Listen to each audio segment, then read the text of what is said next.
Hi everybody, it's Claire. Welcome back to my channel. I'm here with another art journaling video. So again, I'm playing in my craft journal. I must apologise, I am absolutely full of cold at the moment, as are so many people after the last 18 months. Anyhow, let's crack on. So I'm starting off on a page where I have used the Block Alpha's stencil, and I've just written the words BU on there. And I'm just cutting these out using my craft knife and cutting mat. So page is, as you can see, is going to have this cutout element to it. And it was a page that kind of evolved as I went along with it.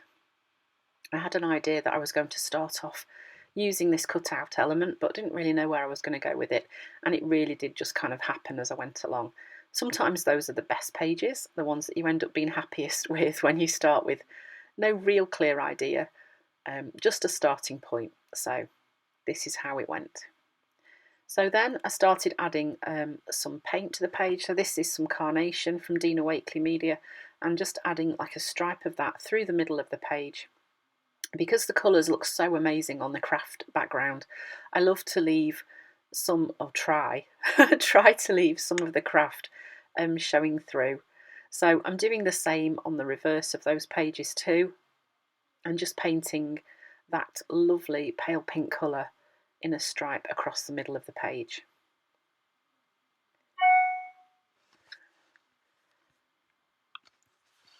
So then once that was dry, I got out my very expensive spraying booth, which is a bit of a cardboard box. It just catches the overspray really. And I'm just using some Tangelo and Rouge on top of that really pale pink. The craft paper kind of sucks up the gloss sprays to start off with. So by adding a little bit of paint on there first, it means that you do get the true colour showing through. And then once that was dry, I went in with some white and this stencil, which is also from Dina Wakley, called Large Halves. Using the blending tool, just applied some of those shapes onto the page. I haven't got a lot of paint on my blending tool, just a little bit really. And then this is the small favourite stencil, so you can see it's got the same sort of shape but just a smaller version. I'm just adding some of those in too, just to give a bit of difference with the size. This is the Done Is Better stencil, and I'm just mixing in a bit of fuchsia and white to make a really nice pale pink, and I'm just adding a little bit of text detail onto the page. So then using a Pitt marker pen, I'm just adding a shadow to those letters, just to help them pop out a bit more. And that's really funny, that spells out obey you. That's really hilarious.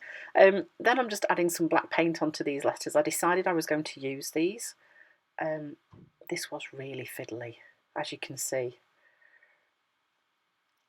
So once they were dry, then I started adding them back into the hole that I'd cut out, but obviously they are sticking on the page behind.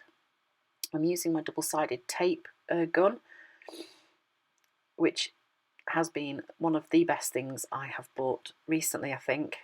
The one I have is by, it's called an Easy Runner Grand, spelt EZ Runner Grand, and it's by Scrapbook Adhesives. And you can buy refills for it as well, so it's good.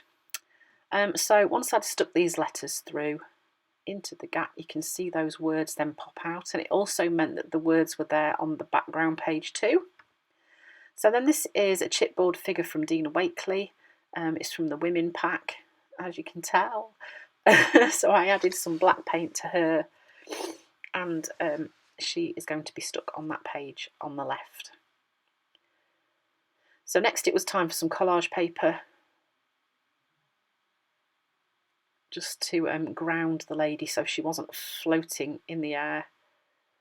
I just stuck that down using some gel medium.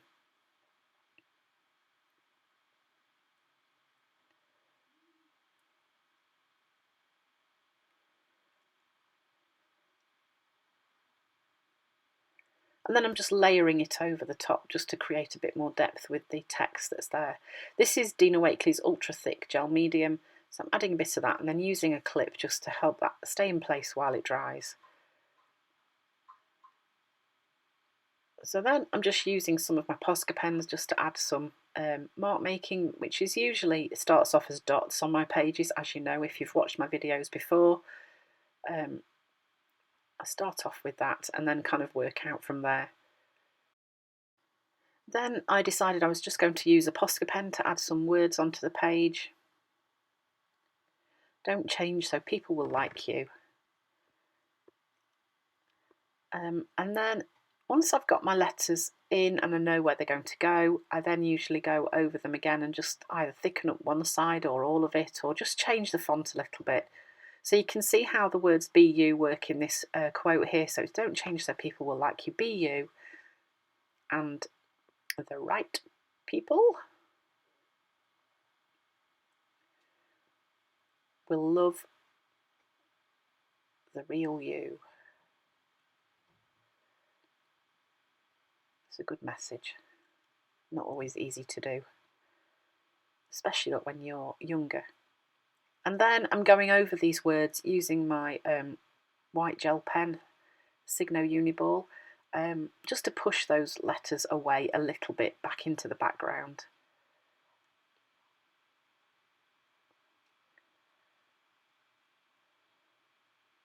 And then giving it a quick dry so it doesn't smudge. I am the worst at smudging things that I think are dry. Stick my mitt over it and then it's gone everywhere. So again, I'm just adding more mark making onto the page. It's a very therapeutic thing to do, just playing, letting your mind wander while you're adding some marks onto your page. I think it does just kind of finish things off. And then I decided I would add some stamping using some white and pink ink onto the page. Also stamped it onto the figure, as you see. And then I have outlined the letters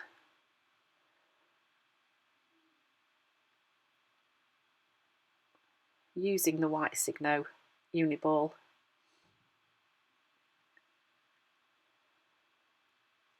And there we go. That is the finished page with the cutout element. So really quite simple, just using those block alphas.